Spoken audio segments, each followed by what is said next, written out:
कि घर की महिलाएं भी घर की दहलीज के अंदर में रह करके भी, और अगर उनको मौका दिया जाए तो दहलीज के बाहर जब अपनी वो कदम बढ़ाती हैं तो उनके पंख और ज्यादा खुल जाते हैं और वो बहुत ताकत से अपने परिवार को, अपने समाज को आगे बढ़ने का एक ताकतवर सोच देती है।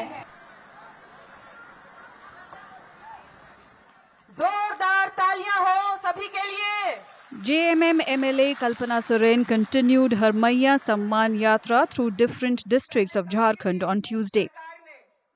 She addressed two programs, one in Garhwa and the other in Majgaon. In her address in Garhwa district, she said her husband, Jharkhand Chief Minister Hemant Soren, was working hard to empower the women of the state. She also said the Chief Minister's policies were revolutionary and corrected a wrong that had long been propagated by other parties and governments, that of leaving women behind.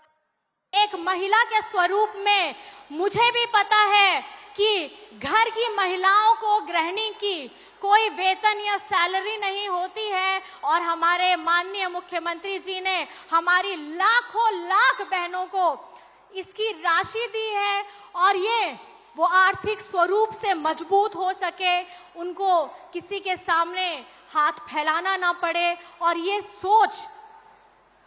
सोच झारखंड के लिए क्रांतिकारी सोच है। झारखंड को बने हुए इतने वर्ष हो गए, लेकिन इतने वर्षों में भी किसी ने ऐसी सोच नहीं रखी थी कि महिलाओं को पीछे छोड़ दिया जाता था।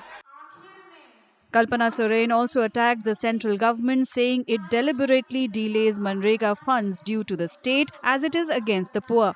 However, she assured the public that despite these challenges, all welfare schemes aimed at supporting women, the elderly and families would proceed as planned.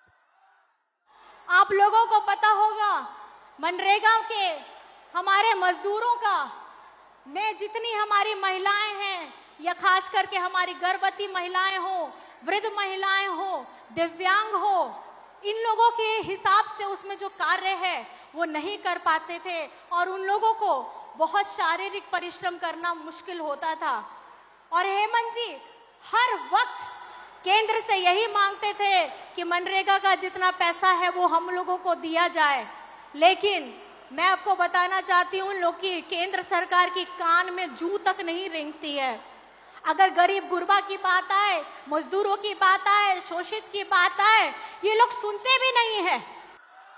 Under the Maiya Samman Yojana, women aged 18 to 50 will receive 1,000 rupees each month through direct bank transfers, totaling 12,000 rupees annually. The scheme was launched on August 3rd this year.